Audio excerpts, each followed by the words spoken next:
Sometimes the nature of your work is complex, it's nuanced, it's behind the scenes. The impact that you do might take years or even decades to really show up. We've talked about this before on the show. Not an excuse. You still have to figure out how to make your work visible. The biggest question in there is, who are you visible to? Yes. That's a question I'm asking myself right now at Seymour Center is who are we visible to and why? And what is the result that I need to see as, kind of downstream of being visible to them? I'm Eric Ressler. I'm Jonathan Hicken. And this is Designing Tomorrow.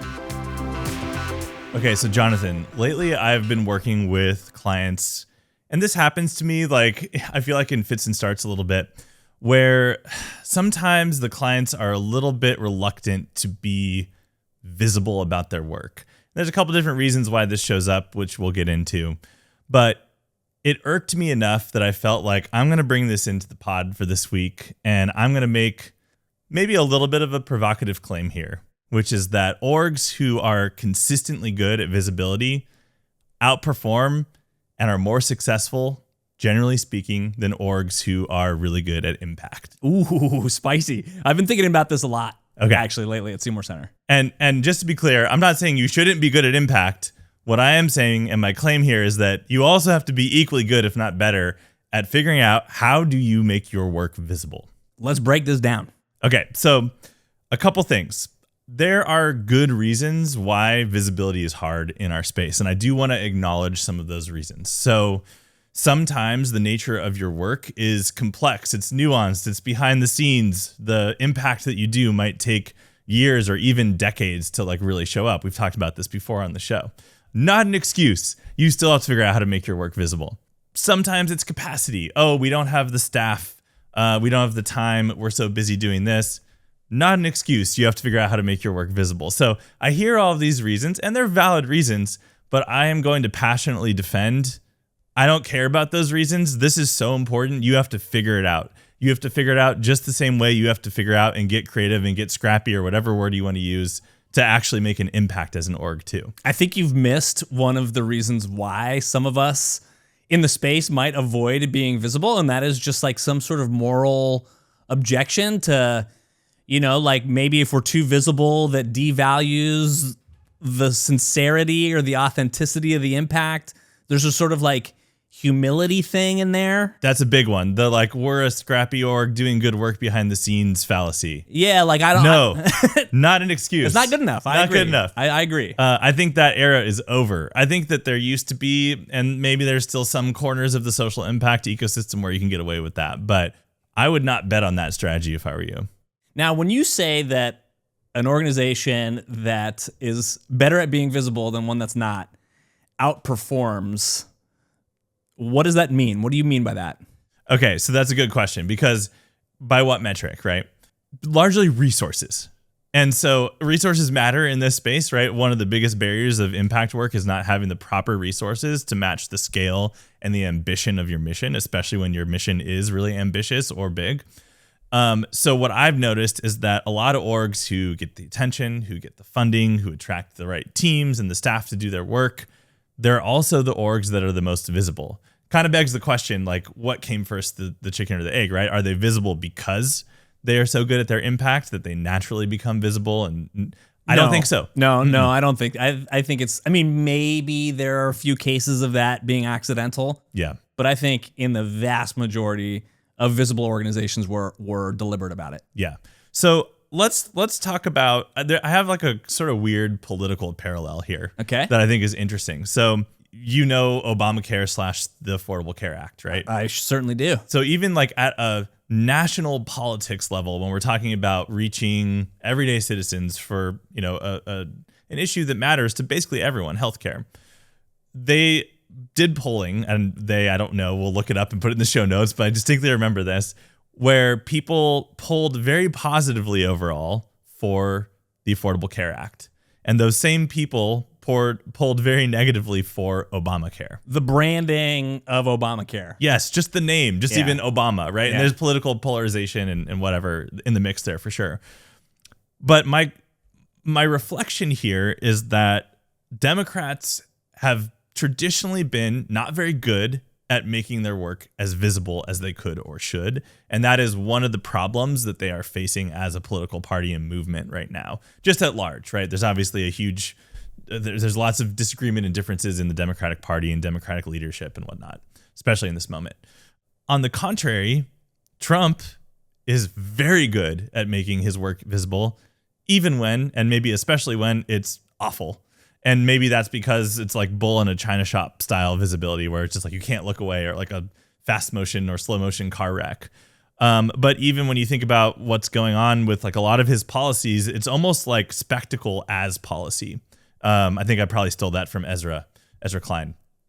But the point being that like we need to make our work visible at every scope and scale, from the national level all the way down to like community level. Because if the work isn't visible, then you can't build that flywheel of getting attention, educating people, creating behavior change, getting the resources that you need, reaching the right people who are either partners or funders to get that flywheel going and get the resources you need to actually have your mission scale and make the impact that you want to. In the political sphere, there's this New York mayor, right? He's a Democrat, and he's getting good at making his work in New York visible, and that I think that probably explains a lot of this attraction across the country for him. Mamdani, I think, is his name. That's right. But I have to ask you, right? In that example, would you then say Trump is more effective than Obama because he's more visible? Well, again, by what measure, right? Trump, for all of his faults, I'm obviously not a supporter of Trump. One thing he is really good at is getting media attention and media visibility. And so by that metric, I think he beats pretty much every politician ever. Is he more effective was the question. You use the word outperform. Outperform. Okay. Right. Well, if you look even, and I don't know how much we can like really attribute success around fundraising to his visibility only, et cetera. But I mean, he's been extremely successful with fundraising as well. So if you want to look at it from that metric, and if he were also competent, he would have the resources and the setting and the scenario to actually like take that visibility, take those resources and apply them in a strategic way. And you can argue that in certain cases he has, whether you are for or against his policies. But yes, I do think he's been very effective at harnessing attention and being able to kind of turn that into at least like directional policy action, even if he's incompetent at like actually creating change in a meaningful way, because he's essentially sidestepping all the legislative processes that will make his change durable over time. That's one of the world's biggest stages. And the point carries over to, one person, tiny little nonprofits too, right? That even if you're at the smallest of scales, being visible is a critical component to you being able to deliver impact. That's the argument I think I'm hearing you put forward. Let's bring this back to our listeners here and our audience, to your point. And I do agree that, yes, this matters if you are a 2-person nonprofit or a 50-person social enterprise. If you're doing work in the social impact space, visibility is, what I've noticed, probably the single most underleveraged strategy for creating social change. And, I'm passionate about this. I have an agency built to solve this problem to some degree. But I think maybe what we should do next is kind of talk about like, what do we mean exactly when we say visibility? Because I think like that's a word that can connote different types of things. And I think probably the first thing people are going to think about is like media attention, right? Like being written up in media or having, big amounts, like large social followings, or getting lots of likes and comments on your social posts, or having a big newsletter. That's a form of visibility. And I actually think that's quite important because so much information and so much relationship building does happen through digital channels these days. But another opposite form of visibility that could actually, in certain cases, depending on the type of org that you are, be even more effective or successful would be a dinner with 10 people who matter, and making sure that they understand who you are and what you do and the impact that you've had too. So there's not like a one size fits all. So there's maybe like a little bit of a test that you can do as an organization to say like, hey, do we have a visibility problem here? So here's a test you might be able to run. Ask a couple different cohorts, what do we do? and what impact do we have in the world? And let's say maybe you should ask your internal team this, you should ask your board of directors, you should ask aligned funders who you've worked with before. It'd be great to, if you could, poll people who have sort of like tangential understanding but aren't deeply in your world yet. And if you notice that there's not a cohesive, somewhat consistent, clarified answer to those questions, more often than not, you have two problems. A visibility problem and a messaging problem. They kind of go hand in hand, which we can break down in a little bit more detail. But that's a good way to test, like, do I have a visibility problem at my organization? The biggest question in there is, who are you visible to? Yes. Right? I mean, I think that's a question I'm asking myself right now at Seymour Center is who are we visible to and why? And what is the result that I need to see as, kind of downstream of being visible to them? And so in your example, maybe there's an organization out there that wants to be state or nationally visible for whatever reason. For us, Seymour Center, we care about being visible within Santa Cruz County, right? We're a very local and regional organization. So I care about that. Yeah. But another organization might not care about that at all. Yep. Right? And they may care about those 10 donors or the 10 most important policymakers or whatever. But the point is you got to make sure that those people you care about most can answer these two questions consistently. Exactly. So to your point, you don't need to be visible to everybody depending on the type of org that you are. If you're a grassroots, advocacy org, yeah, the more visibility, the better, right? But if you are, like, for example, one of our clients works only with state legislators. And I remember in our listening session that we did with them recently, they were like very explicit about, we do not need to be a household name in America for everyday people because those aren't the people that we're trying to reach here. We are upstream of that. So that's one example. Or to your example, like you might care a lot about being visible in a particular region or a particular community. You probably don't care what people in Kansas think about the Seymour Center as much as, people right here in our community. Now, could national visibility be a net benefit to you? Sure. But if you're going to have to prioritize, I do think it's worth thinking about who are the most important for me to be visible to as an organization. I wonder though, you said if we're talking to donors, we're talking to funders, maybe we're talking to several, we do your exercise, we do your test, right? Yeah. And we talk to all these different groups and they're giving us different answers. There's nuance in interpreting those answers. And I don't know if we want to do that right now, but you kind of expect these different groups to give you slightly different answers. I think that's true. Are we expecting those different groups to recite your elevator pitch and your perfectly crafted mission and vision statements? No. But if they can't answer, maybe here's a good way to think about it with enough specificity where they're like, well, I know Jonathan's doing something in kind of like the marine space, but I don't know if it's like conservation or advocacy, or I think you can go see a whale there or something. That is a sign that, you are not doing a good job with either your visibility and or your messaging. So maybe let's actually, if you don't mind, let's break down that distinction. Sure. Because I think I've seen it both ways. So I've seen orgs that have really dialed messaging, maybe because they worked with us or maybe because they did it on their own, but no solid visibility strategy. That doesn't work either, right? Because there's just not enough of the right people who have the opportunity to even see that message to understand it. The flip side problem is that you get a lot of visibility, but your messaging is so vague and so jargony and so unclear that people are like, yeah, they're kind of over here doing something in this space, but I don't really understand it. I would say that latter example is a little bit more common.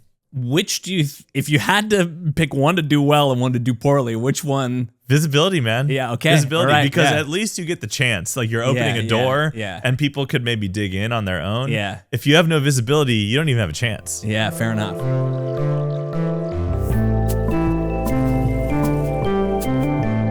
Hey friends, real quick before we continue today's episode. I'm Eric Ressler, founder and creative director at Cosmic.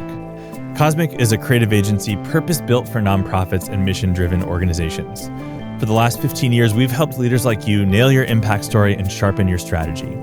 But we're not here to just leave you with a fancy slide deck and a pat on the back. We roll up our sleeves and help you bring our ideas to life through campaigns, creative, and digital experiences. Our work together helps you earn trust, connect deeply with your supporters, and grow your fundraising and your impact. If you value the thinking we share here and want it applied to your biggest challenges, let's talk at designbycosmic.com. All right, back to today's conversation.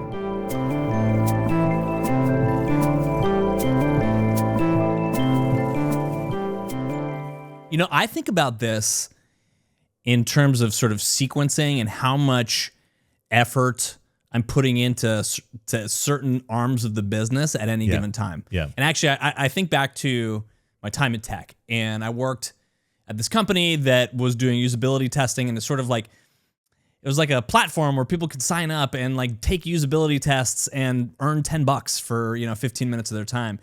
And there was this balancing act where we needed to get enough customers, to run the business, but we also needed to get enough testers on the panel to meet the demand. But if we had too many testers, then they drop off because they didn't get enough work. Yeah. And if we had too many customers, so there's this balancing act where it's kind of like, what are we building at any given time?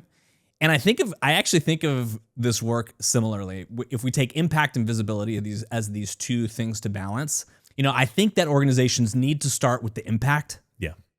But they're going to need to turn their attention towards visibility for a while.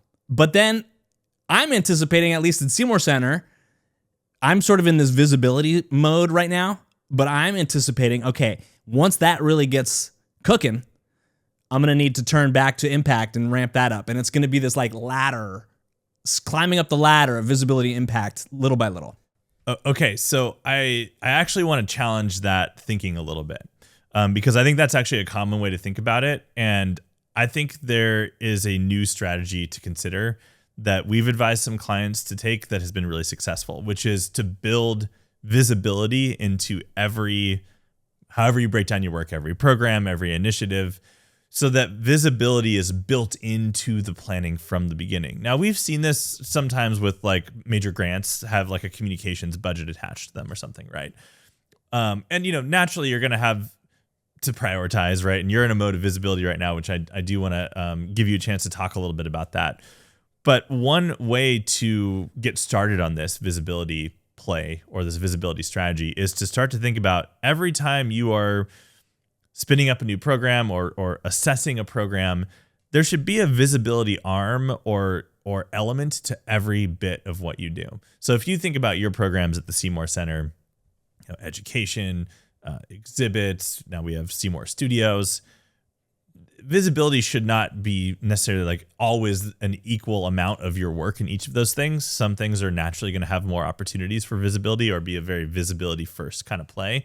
But I'm going to argue and claim that like everything that you do should at least be considered through a visibility lens, because I think sometimes what happens is that like we talk about this with clients and they're like, okay, but like I just don't know like what to talk about. There's nothing new going on, or like there's nothing exciting. And then you realize or re-realize through working with them that like you might think that thing is boring, but that's actually exactly the thing that you need to talk more about. Maybe sometimes that's a like build in public behind the scenes. We're working with an org right now who's in a kind of like a little bit of a pilot experimentation mode. It's like, well, we don't have any impact yet. Totally fair, right? We don't want to make up impact. That's not the idea here.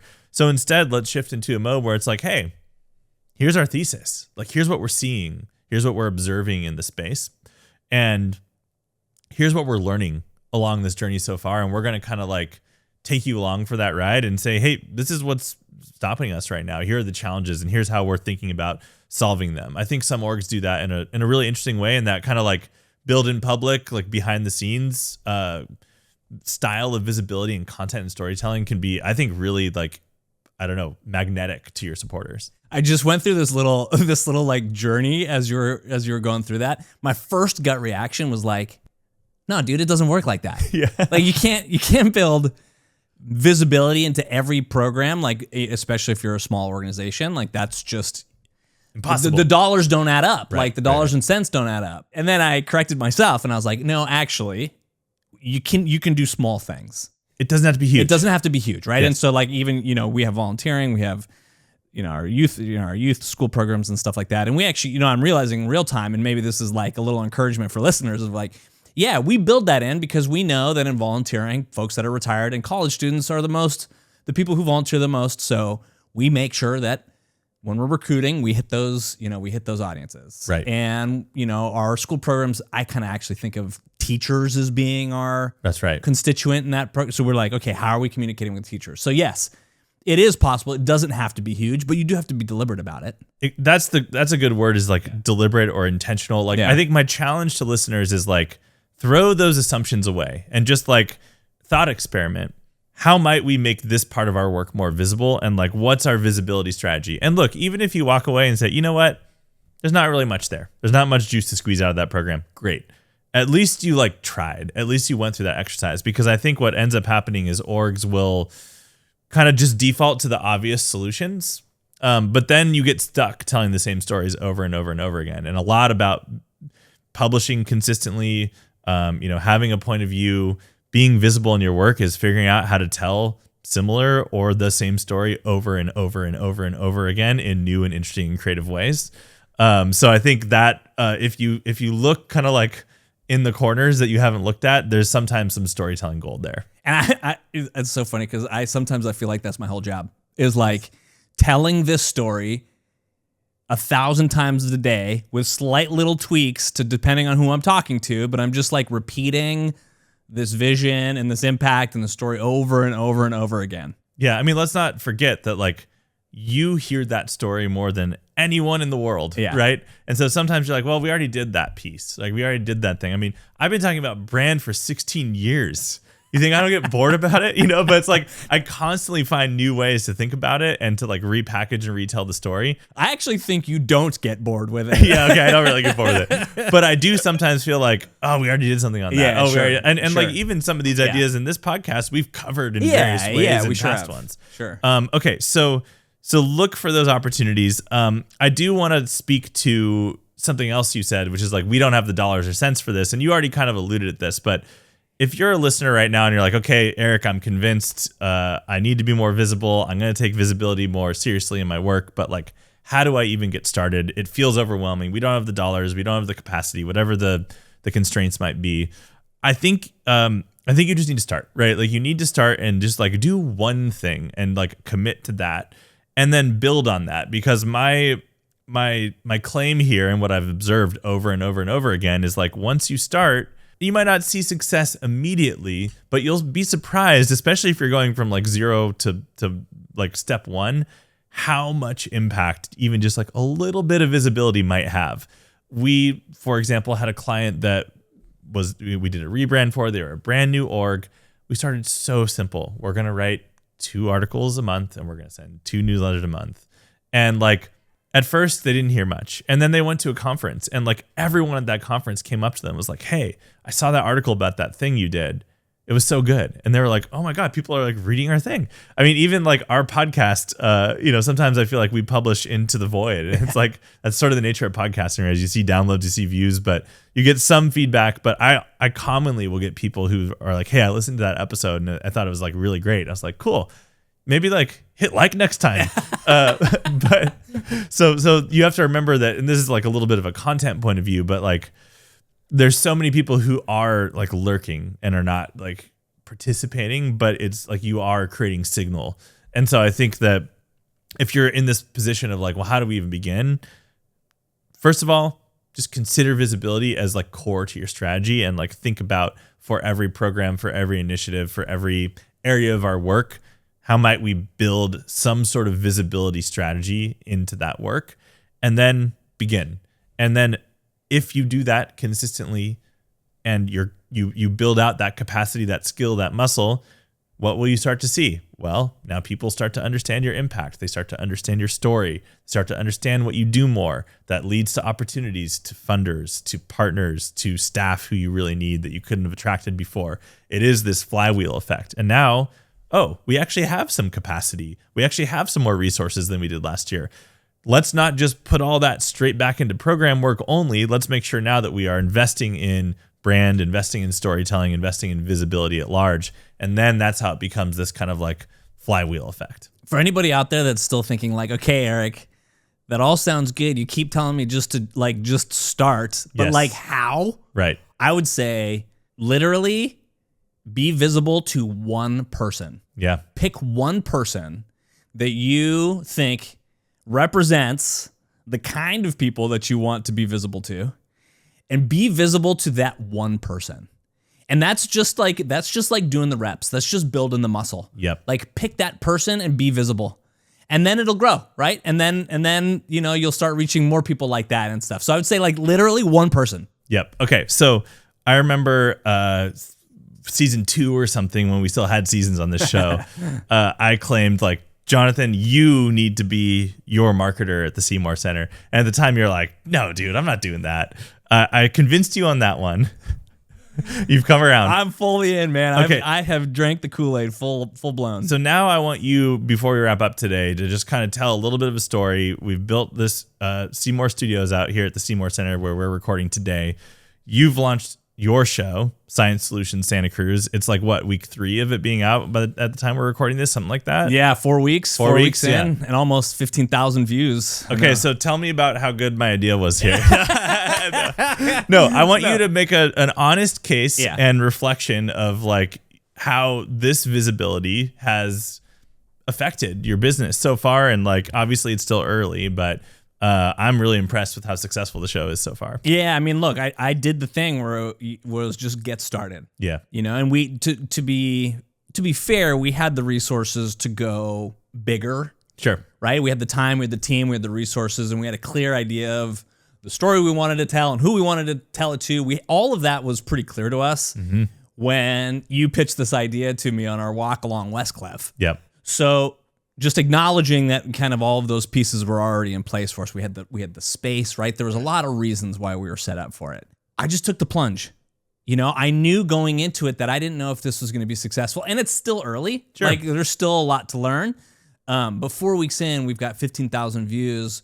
I'm already booked out like 3 months with guests. I have people in the community reaching out to me asking to come on the show. I'm getting people writing emails to my guests. In fact, we just got an email today from someone that's in one of my guests' universes saying how much they appreciated the perspective and the advocacy and stuff. And so guests are getting donations. Oh yeah. And one of my guests called me saying that she had gotten a donation as a result of the podcast we did together. And so, I mean, it was scary and it felt very risky. Yeah. And to be honest, it still does. Yeah. Right? I mean, we're seeing some really cool, honest, exciting early results. But every time I sit down in this chair to interview someone for the show, it feels like a risk. Yeah. And I think a big part of it was just taking that plunge and taking that first step. And so it's a risk in that like there was upfront investment. And by the way, listeners, do you need to build out a like pro level video podcast studio to build visibility? Again, no.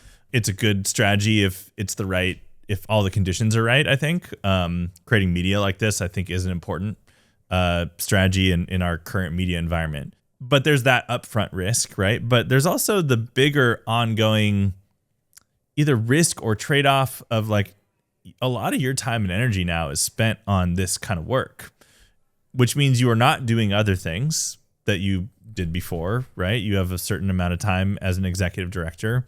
So I'm wondering if you could talk about like how you think about that trade-off. And you even mentioned earlier, like, okay, we've been really focused on visibility. Now I'm worried about impact. But I want to challenge, like, I don't think those two things are like a zero-sum game. Like, I think they feed on one another. Yeah, I mean, my vision for the program that we're producing is actually that I'm building it so I don't have to be the host. Yeah. That's kind of my vision here is that ultimately somebody else is in this seat. And frankly, I envision launching multiple shows and having this network of media, frankly. Yeah. Where I then get to step back and point my attention as executive director to other areas that need my attention. But it was, and I believe it continues to be the right use of my time. Now, what's really important, the thing that I'm trying to turn on is the fundraising results, right? For me, the visibility has to lead to fundraising results. Yes. And we're so early in on this program that I haven't seen those yet, at least that I'm aware of. Right. And so that's kind of my next focus is turning on that connection. Right. And I'm confident that it's going to work because the results are so impressive that I think the donors in my network are going to see real impact and real meaning in that, just like I do. I think one way to think about this, and I think about this in our business also, is like your next cohort of donors have maybe not even heard about you yet. right? And I think about this like in the nature of our work being transformative. We work with clients over multiple years, but every year we work with a new cohort of clients too. And so the clients that we work with 3 years from now might be listening to this episode today. And I don't know that this episode is going to be that first touch point, right? So this is just brand building 101. So I think like, not to say you might not get a viewer of a show like this that then, is already in a place that they're already, really keen to donate or to make an investment in an org like yours, and that visibility instantly leads to a donation. That'll happen too. But more commonly, like, you need a certain number of just like visibility touch points to build trust, to build credibility, to build a relationship over time.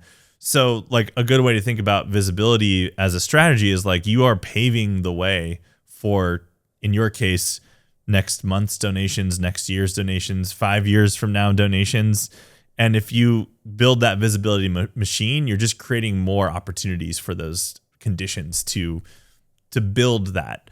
And it's the same for me as well. And so it is a bit of a long game, right? Visibility. It doesn't have to be. There's short game visibility plays you could do as well. But you do have to be patient at some level, and you have to be willing to play that long game for it to work out. One of the things that we knew about fundraising is that we, in terms of, I would say, major donor fundraising. Yeah. We got the best results when I personally had time with the individual or the family or whatever. Sure. And that was producing results. The challenge is it's hard to scale one person's FaceTime with a lot of major donors. Yes.